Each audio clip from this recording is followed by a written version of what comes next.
You are listening to a series of How to Stand episodes called Betrayals. Betrayals will cover different stories of times when fans felt disillusioned with their favorite celebrities, whether it be realizing that their idol didn't actually sing their own songs, to realizing that a child prodigy was actually not the child prodigy the media had claimed she was, to times where an entirely fake persona was crafted by celebrities.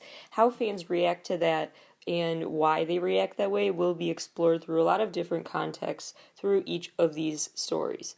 In 2004, 4-year-old Marla Olmsted asked if she could paint alongside her dad Mark, and when he said sure, they had no idea how that would change the course of their family's history going forward. Marla continued to paint, and her paintings would get hung up at the local coffee shop. The coffee shop owners one day asked Marla's parents what the selling price was for one of those paintings, and the parents just kind of laughed that off because they had never planned on selling this 4-year-old's artwork. They hadn't thought much of it. They said $250 just as if they were just going along with the joke, not sure what to expect. But sure enough, the shop owners willingly paid $250 for one of Marla's paintings.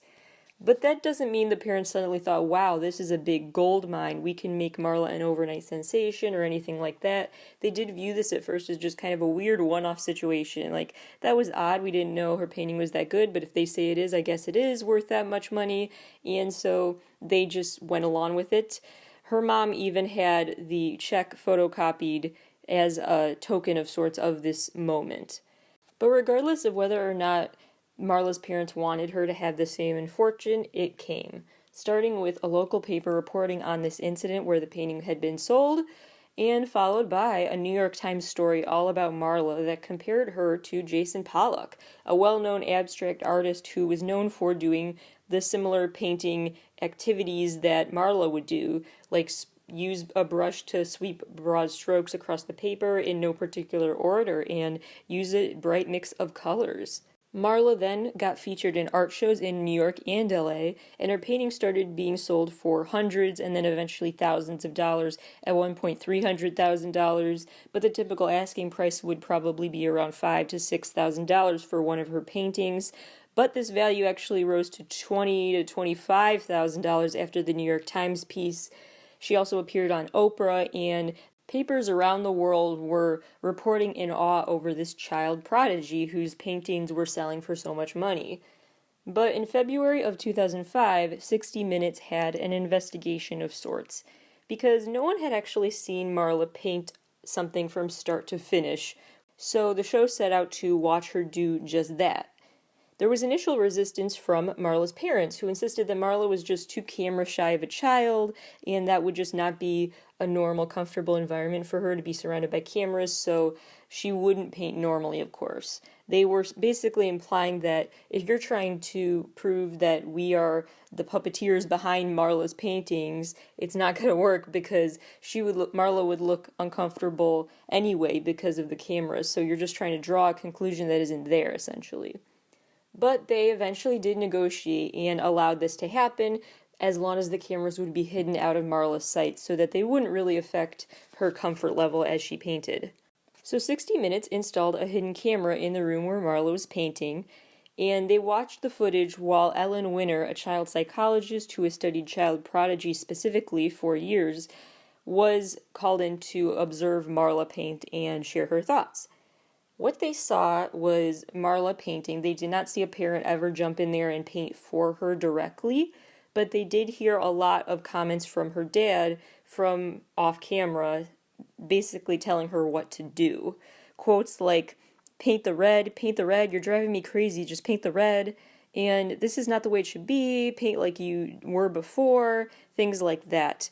After this came out, her dad claimed that he just felt pressured by the camera to act and that he wasn't normally that directly instructive over what Marla did. He just felt that pressure because of the camera. And Laura said, quote, she didn't pick the place, the time, she didn't pick when she got to paint. It was a false environment for her. Mark said, quote, it turned out to be more static and strict, and that's not the way she does it. Basically saying that we were right when we assumed that having a camera film Marla and having that weird new structure added to her painting environment would affect the outcome of her painting, and that it's not something that was the parents engaging in deceptive behavior. Ellen Winter had a lot to say about what she had watched. After she saw 50 minutes of footage, she said, quote, "This is eye-opening to me to see her actually painting, because she's not doing anything that a normal child wouldn't do. She's just kind of slowly painting the paint around." She went on to say, quote, "I saw no evidence that she was a child prodigy in painting. I saw a normal, charming, adorable child painting the way preschool children paint, except that she had a coach that kept her going. I don't see Marla as having made, or at least completed, the more polished-looking paintings because they look like a different painter. Either somebody else painted them start to finish, or somebody else doctored them up. Or Marla just miraculously paints in a completely different way than we see on her home video."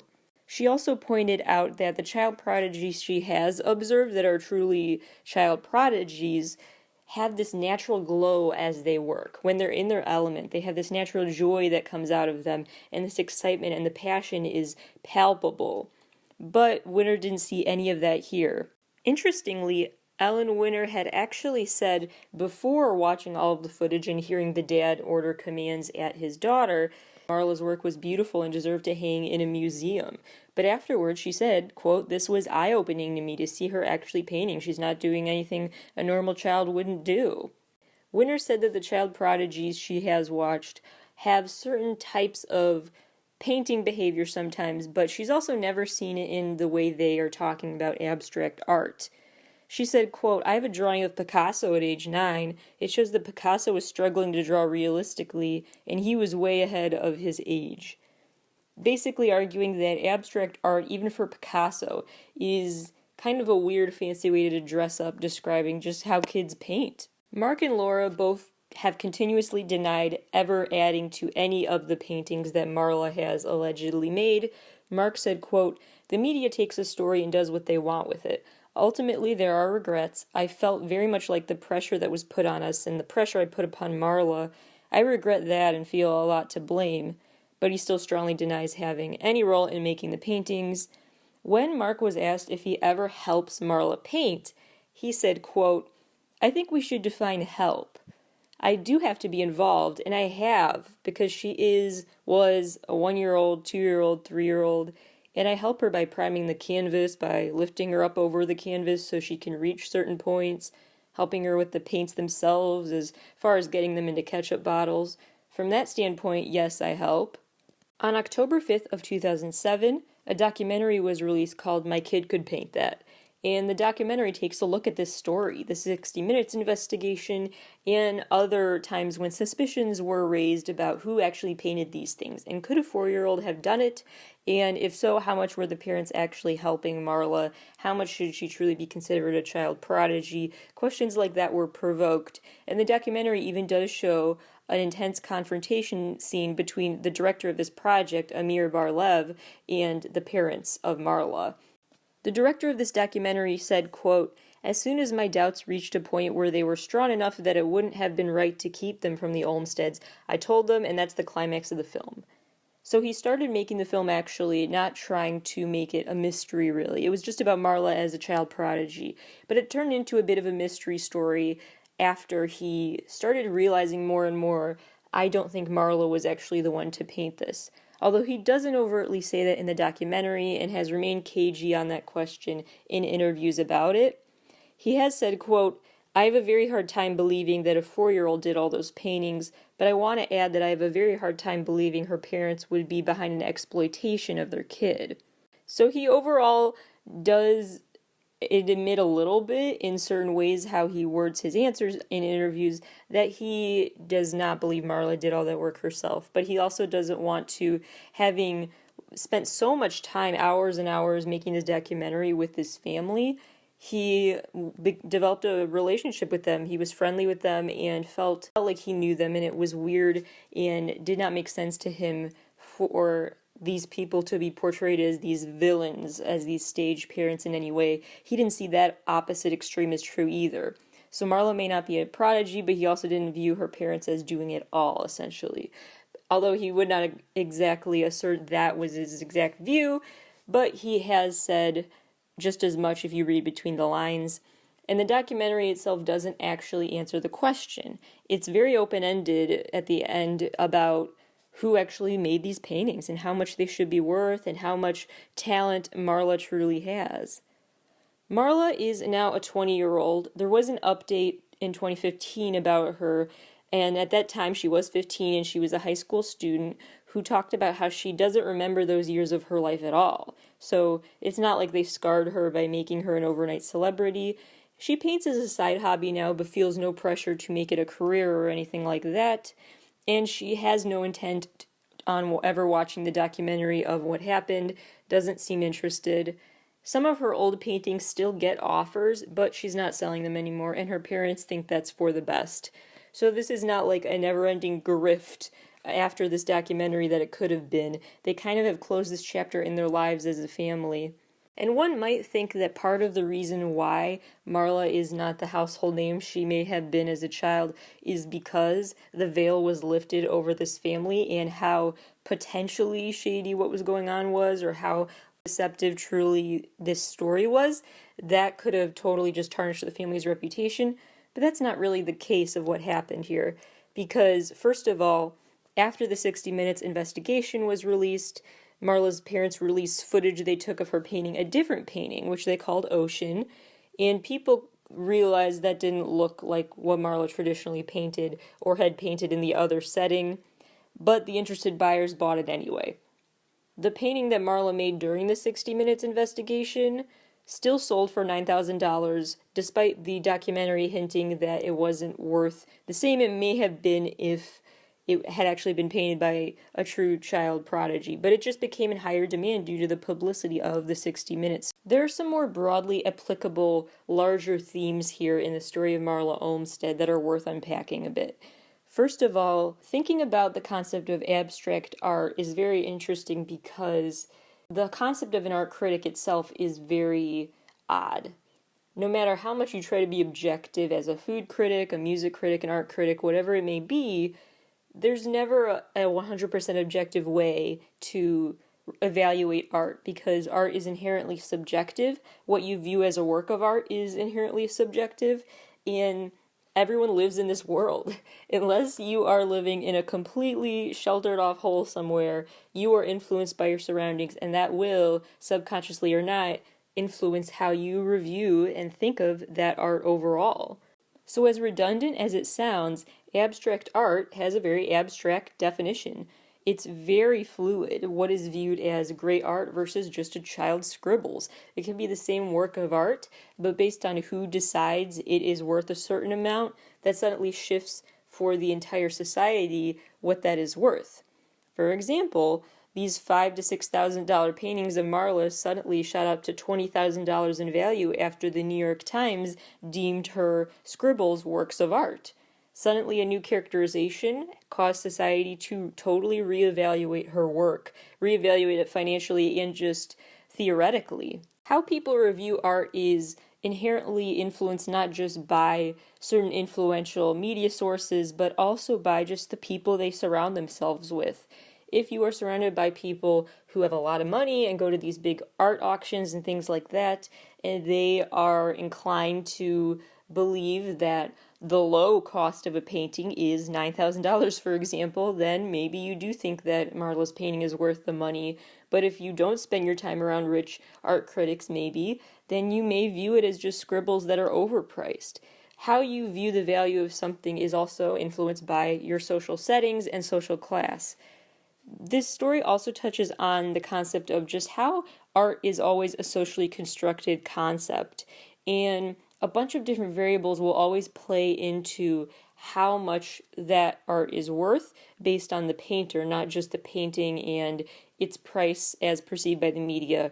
An interesting relevant quote here from Jonathan Feinberg, the director of the Center for the Study of Modern Art at the Phillips Collection in Washington. Quote, "The work of little Marla is actually no different than probably 500 million children in the world, except that the materials are a little different. People get fooled because they don't know the difference between that and the really serious stuff. That's where there's a problem." Time and time again, there have been experiments on groupthink where people are basically interviewed and asked basic questions like, let's just say, for example, 2 plus 2, which probably wouldn't be what they would ask you, but we're just using this as an example. if you are with a group of people and everyone in that group answers this person asking you what 2 plus 2 is by saying it's 5, suddenly you start to second guess yourself and think, is this a trick question? Is the answer really 4 still? I'm not sure anymore. My answer doesn't feel as valid right now because everyone else just said something different, and it's scary to not go along with that view. So anyway, experiments like that just show that we are inclined as humans to express agreement over disagreement. And so when you're surrounded by people who say, oh, this painting looks like it's worth thousands of dollars, you start to second guess yourself if you don't think so. You may say, oh, what do I know? They're probably right. It actually is worth that much, even if you think it's much less. So that's also something to keep in mind here when thinking about how paintings are viewed as art versus nothing. It's a lot based on groupthink and socialization in its many forms. So the social construction of art, and especially abstract art, and how that is quite a debated definition and category of art, ties into my second of 3 main takeaways from this story, which is how we socially construct the definition of a child prodigy and push that child prodigy narrative sometimes, perhaps just because we subconsciously really want it to be true. It's really cool and exciting to think that you've discovered the next Picasso or something. The actual definition of a child prodigy has significantly shifted over time and still is debated to this day, but the most widely accepted definition is a child who is under the age of 10, who creates products, physical things that are, whether it be through showing that they play an instrument a certain way or write music or paint or whatever, they have this output that looks like it would be adult level, production level, adult levels of artistry in any way, shape, or form. But again, the age range is a bit debated sometimes. Mozart didn't actually write his first opera until he was 12, but anyway, a child prodigy tends to be defined by a specific skill set as opposed to emotional intelligence, which I also find interesting, that it's more about they play chess really well or they are a science whiz or whatever. When it comes to emotionally complex concepts, that's not really what we're talking about. We're talking about technical skill level. This runs contrary to why people buy into the narrative of child prodigies when sometimes maybe that label isn't super applicable, because ironically, these skills that child prodigies are known for that are very technical or logic based tap into emotional needs of the audience. The director of the documentary said, quote, I think in a lot of ways it wasn't about the art she was making so much as it was about a sense that people were buying a piece of childhood. In the film, you see people move to tears when they talk about her, and there was this sense that because she was so young, she hadn't yet been corrupted by the things that corrupt the rest of us as we get older. And that may be a huge part of why people really desperately want to believe that this child is a prodigy, that her work is worth that much, because they want to feel like society has collectively decided that what is so super valuable are the innocent, pure paintings produced by a child who has not been corrupted by the outside world as much yet. People want to buy back that childhood and that imaginative frame of mind, and they feel like that's what they're buying. It's so much more than just a painting, and so they seek one another to validate that view of that painting as really being worth that much. The third larger issue that the story touches on is the concept of stage parents and how certain parents are very, compared to dance moms and the like, or pageant parents, how much parents may be involved in when kids get famous and how they can use that for nefarious ends. But what's interesting is that this story on its surface seems like that, and then if you really look deeper, I personally don't see it as being at play like people may want to frame it as. The documentary director again said, quote, it's as much a film about cameras as it is about paintbrushes, which I think sums up a lot. It's a lot about what you see happen as opposed to what is actually the context you're watching, but it's the framing of it that is interesting to people. As an admitted true crime fan myself, I do have this tendency when I'm reading a story to try to figure out what is going on that's a bit shady or maybe not as honest as they want you to believe, which characters may be not necessarily a villain in the situation, but maybe not as innocent as they let on, who might be being deceptive and pulling some strings in this equation. But sometimes there's just no there. And I think that is the case here, where people really want to villainize Marlowe's parents for maybe just catapulting her into the spotlight, and then ending up, actually it turns out that the parents were the ones doing the painting. It's up to you still to be the judge, because like I said, no one has officially ever proven if Marla has actually physically painted everything herself. And if she has, is that even impressive, or is that just what every other kid is painting? And she just got an exceptional level of prestige attached to her name thanks to media. That's all still up for debate, but what I don't see is up for debate much anymore are the motives of her parents. Maybe they did get famous through Marla, but was that their goal? Probably not. Did they actually, exploit their child in a way? It doesn't sound like it, because Marla herself has said she doesn't even remember this time in her life, and her parents have kind of shut down any thought of her still selling her paintings to this day. That chapter is closed in their lives. It's not like a long-standing grift of theirs. So ultimately, what this story gets at are three main things. One being the concept of what is art, and who is defining what is art, and how are they choosing to define it? What framework are they using to reach that valuation? Second thing is just the role of child prodigies, and why we as a society really want to uplift certain people and view them as these supernatural beings, essentially, of going above and beyond, and doing things at skill levels that are just magical. We want to be surprised and just elated by what kids can do, and all that says about our emotional states as we get older, and how much we want to reclaim a sense of youth.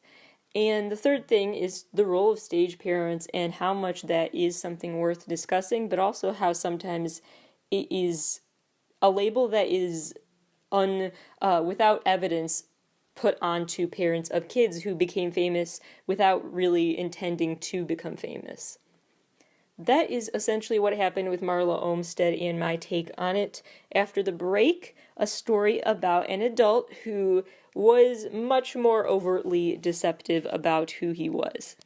In the 50s and 60s, Timothy Patrick Barris was growing up in Lansing, Michigan, in a middle-class community. He engaged in a lot of theatrical antics. He was a theater kid, and he tended to embellish his storytelling among his peers. He became known as someone who it was hard to tell when during his story the truth ended and the lies began. He eventually became a social worker, and on the side, he essentially is given credit for coining the phrase leather literature as an erotica writer.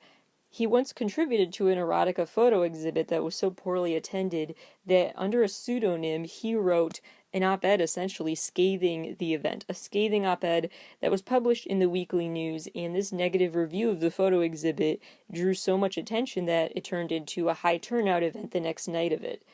Early on, before greater schemes would come about, larger in scale, he was already realizing that all press can be good press in some way, and you can turn it to your advantage somehow. In 1993, after he had been living in San Francisco for some time, Timothy married Tina Giovanni, and they left San Francisco never to be heard from again.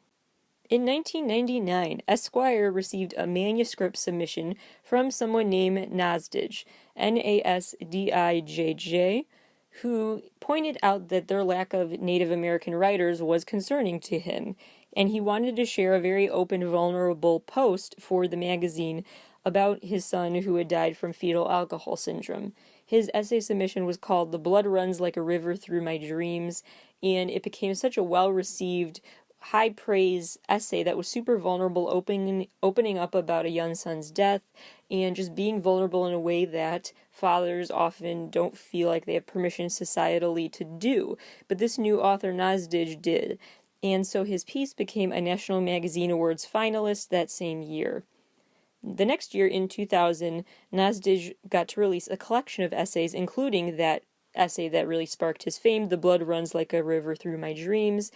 That same year, it was also chosen as the New York Times Notable Book of the Year, and the book went on to win several other awards. In 2002, when asked at a forum to clarify his lineage, Nasdij said, "My literary lineage is Athabascan. I hear changing woman in my head. I listen to trees, rocks, deserts, crows, and the tons of wind. I am Navajo, and the European things you relate so closely to often seem alien and remote. I do not know them. Very much affirming his Navajo identity and upbringing. In 2003, Nasdij published a second memoir called The Boy and the Dog Are Sleeping, which won a PEN America Center Award. And in 2004, a third memoir was published titled Geronimo's Bones, a memoir of my brother and me. Also in 2004, the former Paramount International TV Group vice president, James Dowallaby, got the film rights to The Boy and the Dog Are Sleeping. He was so entranced by the writing from that book and instantly knew he wanted to make it into a movie about this Navajo man and his upbringing. He wished more dads could see it and that he had seen more writing. He wished that was more common for dads to open up and be so vulnerable in their writing, and so he wanted to bring that vulnerability to the big screen, saying, quote, "I'd never seen a book that so articulated a father's love for his son." But Dowallaby grew suspicious as day after day, while prepping for the movie, he sought more answers about Nasdij's past, and Nasdij gave no specifics. He would be very vague about times and places in his life, and would not overtly answer a lot of questions that were posed to him. Yet Dowallaby was still determined to find a way to go through with filming this movie, despite realizing there may be a lack of credibility and fact-checking ability here. He said, quote, "Admitting it was fiction would have ruined the emotional truth, the core of the book." The movie continued to be billed as a work of nonfiction as opposed to just inspired by true events, because he worried that would get rid of the weight the movie could carry and the impact it could have on how fathers see themselves on screen. In January of 2006, the journalist Matthew Fleischer released the LA Weekly article titled Hoaxes, which revealed the actual Nasdij was Timothy Patrick Barris, pretending to be a Navajo man. All of the lies were revealed one by one, and many in this piece called Hoaxes, including that Nasdij was born on a Navajo reservation in a Hogan in 1950. He had also claimed to have an abusive father who was white and an alcoholic Navajo mother who died at age 7. He claimed he had fetal alcohol syndrome himself. And he told the story of someone named Tommy Nothing Fancy, who was the name of his son. He claimed that Tommy Nothing Fancy was adopted by him and his wife and raised on a Navajo reservation until Tommy Nothing Fancy died at age 6 from fetal alcohol syndrome. Many started lifting the veil off of Nasdij's lives in addition to this journalist. First of all, experts on fetal alcohol syndrome pointed out all the ways that the symptoms of it were mischaracterized or just overall falsified and not written about accurately in these books. Secondly, Sherman Alexis, a Spokane tribe member and author, wrote to Nasdij's publisher, complained about all of the inconsistencies he saw and the mischaracterizations of what it would be like as a Navajo person. He also talked to Nasdij's editor, but despite Sherman Alexis's pleas, not much came of his request for someone to take official action against Nasdij for impersonating a Navajo man and pretending some struggles he had lived through had happened when that was all a lie. He eventually realized that not only did Nasdij's writing make him feel seen, though, in a certain way, it was his story, but that it was literally his story. It wasn't just relatable.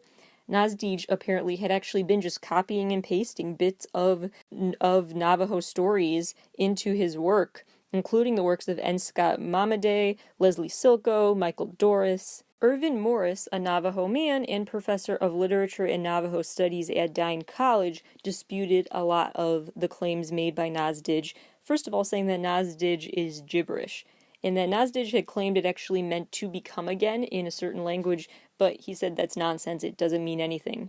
Second of all, he pointed out, quote, "He seems to know some facts about the culture, but he has no sensibility of it," emphasizing the different ways that Navajo traditions were mischaracterized or just overall not written about in an authentic way, but just reciting the facts kind of way that didn't actually match up with the sentimental value that would normally be assigned to certain things. For example, Morris commented on the book's, quote, "Every Navajo he meets seems to live in a Hogan. No one has really lived in Hogan since HUD, Housing and Urban Development. Housing started being built on the reservation in the 60s. Only people who are extremely traditional live in Hogans."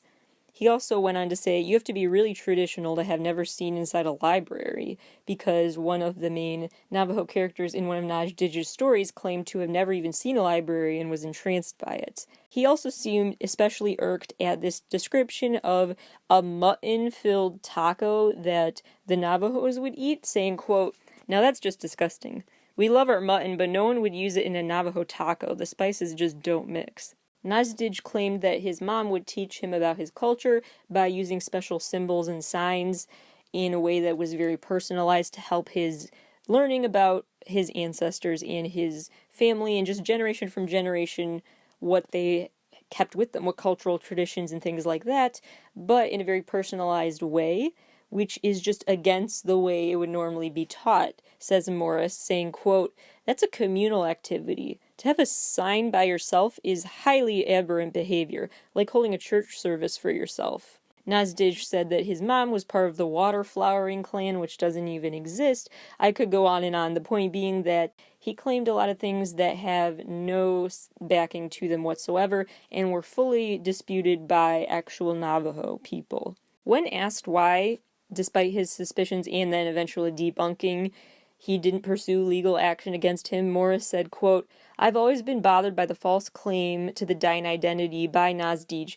but if I spent my time tracking down every white writer pretending to be Navajo, I'd have no time left to do anything else. Which is really a quote to sit with, and we will get back to that in a minute. During pre-production time of the movie, Dawa Libby sought more answers from Nazdij, but Nazdij had abruptly fled the area, not only not answering questions, but he suddenly claimed he had moved back to live on the reservation. He got Tina, his wife, to pick up the phone, though Dawa Libby did, and did confirm independently with her some of the lies that Nazdij had been living. Tina did fess up to some of it. And that led Dawa Libby to realize that, quote, this wasn't just a fraud against the intellectual community, but against the entire Navajo nation, and that Nazdij needed to apologize. Then the project did finally get scrapped entirely, and Dawa Libby said, quote, people like Nazdij can't exist without some sort of complicity. The uproar over Nazdij's true identity was not just about the readers he had betrayed and the Navajo people whose writing opportunities were denied because their space was filled by a white man. It was also criticism directed towards the media, because they had very willingly believed in Nazdij's identity without any corroboration. Esquire did eventually admit that the 1995 essay they had published involved sending a check to someone who went by the name Tim Nazdij Barris, which was a combination of the Nazdij nickname and Timothy Patrick Barris. Also, a victim of Nazdij's constant anger and defensiveness was this author and journalist Ted Conover, who reviewed the Blood Runs a book for the New York Times, and he gave it a good review, but he did make some unfavorable comments about it, just in terms of the lack of fact-checking, in a sense that there just wasn't enough clarification in certain areas of Nazdij's upbringing and background. He was left with some questions about it, and so he was just saying in his book review, I wish he had divulged more details about that to clear up some things and tie up some loose ends here and make the story more complete. But this so offended Nazdij and made him feel defensive over his work that it prompted him to send a defensive email to this author and critic criticizing the review completely. In an ironic twist, Nazdij himself has shared disdain for people who lie in their writing. In an essay titled The Saddest Book I Ever Read, he said, quote, the accumulated weight of fictions, when added up, form a place that never was and a time that never happened. Fictions like this are murderous. They pass off illusion as fact, stereotype as portraiture. Counterfeit comes to be seen as the genuine article. It kills people, it kills culture, it kills even the shadow of truth. Yet, years later, he said, quote, I understand that a trust was violated, I'm not defending it. So Nazdij does not really defend his choice to take on the identity of a Navajo man and reap the benefits in terms of the fame and fortune it happened to bring to him, but he also is seemingly aware of what he was doing. He just does not seem to regret it as much as he may want you to think. What is called an epilogue was added to one of these investigative reports on Nozdij's true identity after the fact, and this writer updated his piece saying the following in another weird plot twist. Quote, when I approached Nozdij last week via email after many attempts to find a working phone number, I received a reply from someone called Mike Willis, who identified himself as Nozdij's assistant. He told me that Nozdij was high in the Sierra Madres of Mexico without access to phones or the internet. He offered no sense of when Nozdij might return, adding that it was quite sad that the author couldn't defend himself. When asked for a phone number for either himself or Tina Giovanni, Willis did not reply. Shortly after, Nozdij's website was taken offline and all mentions of his daughter, Cree Barris, was removed from the archives of Giovanni's blog. The next day, the blog was also shut down, and queries sent to Nozdij's email address went unanswered. But on Monday, the following post appeared on Nozdij's blog. For those seeking refuge, consult the hyena. Follow those directions to the old hotel. To find N, take the stairs to the roof. Bring your medication. The view is magnificent and safe. You know who you are. Do not answer questions. Sealed. They do not care about you. You know that. Do not be fooled. Someone will. You will connect. Follow the hyena's path. Mike. So essentially, an assistant to Nozdij, allegedly, a man called Mike Willis, who very well could have just been Nozdij himself pretending to be his own assistant, left a very bizarre list of instructions on his blog to basically tell journalists, just believe me, essentially, because he essentially said you can find yourself if you... The problem is with you, and you need to do some inner reflection and find yourselves in this life, and I will not comment going forward, is the implicit framing there. This caused further outrage because Navajo people specifically were upset that a white man had not only pretended to be one of them and to understand their stories and pretend that he could articulate them in an accurate way when it ended up being misrepresentative because it wasn't authentic. They were also upset, again, by the media who did not verify a lot of Nozdij's claims about his upbringing. And so that raises a lot of questions about the publishing industry and why certain hoaxes end up happening. Because this was not a one-time thing. We talked about J.T. Leroy on a previous episode, and we have more author hoaxes to talk about on future episodes of Betrayals. So why does this keep happening? There are a couple of layered reasons. One is that Native culture in general is appropriated very much, and especially in the literature world, because in 1990, the Native American Arts and Crafts Act passed, and this basically makes it a federal crime to sell art that you label as quote-unquote Indian if you don't actually belong to a federally recognized tribe. So you can't actually try to sell, quote-unquote Indian dream catchers, for example. That is against the law. But that doesn't apply to literature. It applies to certain crafts. It does not apply to books. So you can write your story and it doesn't violate the law if you claim certain ancestry and a certain upbringing that you didn't actually have.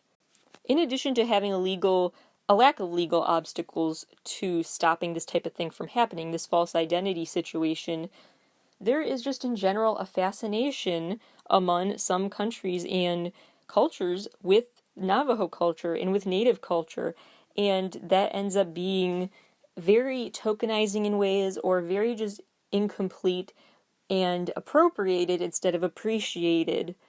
Irving Morris, who helped debunk a lot of the claims about his people, claimed to know 14 different white authors, actually. 14 different authors who wrote as Native characters in their books. That was what they did. And they wrote mystery novels like that. There's also, we're going to talk about in a future episode, when we talk about the fandom around this yeehaw culture, this Western cowboys and the, quote-unquote cowboys and Indians situation, that type of dynamic is fascinating to some people. And so we're going to talk about the fandom of Karl May. Karl May was a man who wrote a lot of books from the perspective of a Native man, which he was not.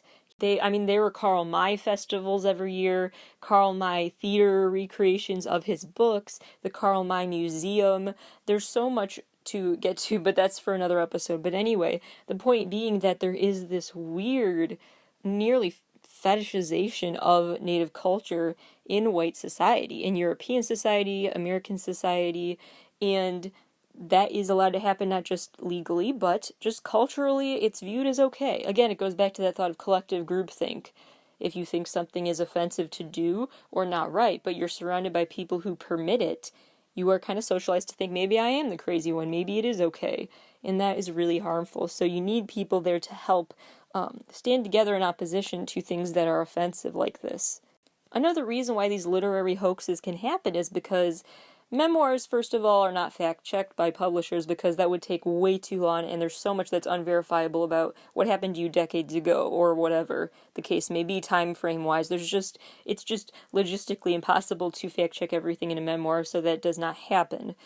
The other thing is that the relationship between publishers and their clients is very unique in the sense that it's supposed to be open, but only so open, and it seems like publishers worry about crossing an invisible line by probing too much into questioning the legitimacy of the struggles that their client wrote about. If a client writes about some very traumatic situations like fetal alcohol syndrome, the death of a child, it's really hard to try to validate that subject matter. It feels then that you may be gaslighting them.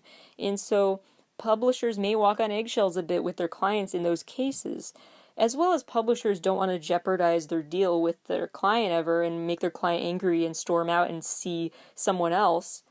Then there's the thought that publishers may see movie potential and other big potential from just ignoring any blind spots, any offensiveness they see in a story, or just any mistruths. So there are in general in humans psychological barriers to pointing out something wrong and threatening a relationship, threatening a good relationship with someone. People don't want to go there. So that's another variable here to consider. And ultimately what can be learned from Nozdij is that stories deserve to be told by the people who have lived them because there's just so much layers and nuance to a person's story and upbringing. Bizarrely, the biggest takeaway I get from this story comes from Nozdij himself when he wrote about what happens when people pretend to be someone they're not, saying, quote, they pass off illusion as fact and stereotype as portraiture. Counterfeit comes to be seen as genuine, and it kills culture, it kills the shadow of truth. Frankly, that's when he was most honest by saying that. If we don't give people permission to tell their own story and try to tell it for them, of course we're going to perpetuate stereotypes. And of course we're going to perpetuate false conceptions of how different people live, of what time frame they live in. That's another variable of this fetishization of certain cultures, because that then uplifts certain aspects of them that aren't even common. Like the fact that Nozdij talks as if every Navajo person still lives on a reservation. There are just a lot of layers to an existence that you cannot bring to fruition and truly describe accurately in writing if you are posing as someone who's lived through it when you haven't. It's just not that way.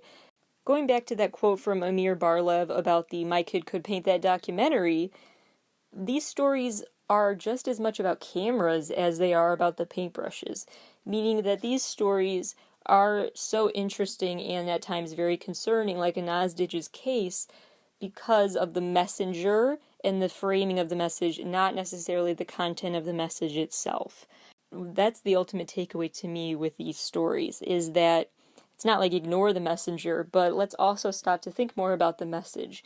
With the case of this child prodigy painter, Marla Olmsted, the story is about the fascination is with her parents and how much they were pageant parents in a way that were really pressuring their 4-year-old way too much and giving her commands of how to paint and pressuring her and all of that, as opposed to the focus being more on the art itself and why we like the art, why we don't like the art, why we view the art as having a certain worth to it.